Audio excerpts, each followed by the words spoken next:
What up? It's John, Indoor Hydroponics. Welcome back. Every year I shoot a video on Compost Tea, and 2022 will be no different at all, ever.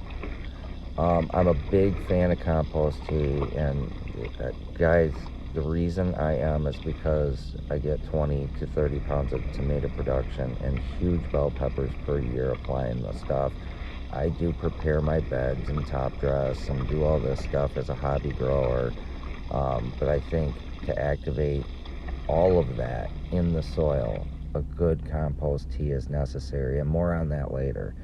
Here are the ingredients. Please disregard all the NPK business. It's not what we're seeking when we're doing compost tea. What we're looking for is a good high quality sugar. Pick one of your preference. I'm using brown sugar. We are going to go in with some cavern culture, and by and large what we're looking for in the cavern culture is bat guano. Bat guano is fungally dominated. Okay, so it's important. We're looking for two things in our compost teas to break down the materials that we're putting into it. We're looking for fungi, and we're looking for bacteria.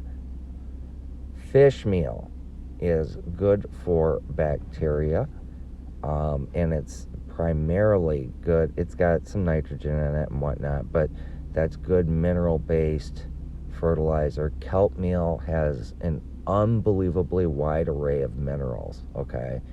And what we're looking for are these bacteria and fungi to break these materials down for us to make them plant available in a bucket of aerated water. Fish bone meal, huge for calcium, magnesium. I get it, it's a 412-0, everyone gets hung up on that. Please don't. That is a byproduct of this, okay? So if you're going to top dress with this stuff in dry soil and then water it in, you'll get a full effect with these products. That's not what we're looking for. We're looking for a wide variety and array of nutrients. That's key. I've been using this stuff called BioLive this year, and it's got such great stuff in it. Fish bone meal, fish meal, alfalfa meal, crab meal. I really like that it's got the humic acids in it, and the humic acids essentially are kind of like a carbon-based product, a byproduct of compost. It's composted compost, and it's really good stuff in small quantities, okay, and a good compost tea. Now, I've slowed the video down a little bit because I'm going to say something a little controversial. Azomite, 90 different minerals. It's ground up rock powder. I don't know exactly if that stuff's going to break down in your compost tea, but everyone says it's good to be added to it. But again, we're brewing this stuff for 8 to 10 hours, and I doubt bacteria and fungi are going to break down rock powder that quickly. The other stuff, absolutely, but here's where we're going to get the majority of our fungal dominated and bacteria dominated additions to our compost tea. The worm castings is an absolute must.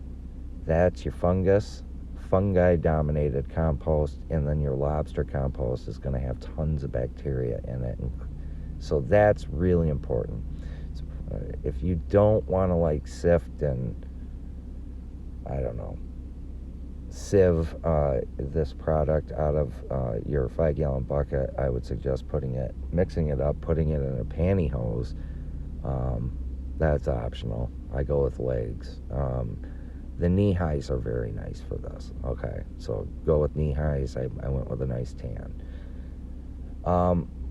Really important to get a really high quality air stone. I think these are like those 3-inch verticals. They sit well, they're weighted, and they sit well to the bottom of the bucket.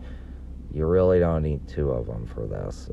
Normally when I'm brewing 2 buckets worth, I'll just do 1 per bucket, but since I'm only doing 1 bucket and it's super concentrated because we're putting quite a bit of material in that pantyhose, I'm going to run 2 just because I've got to.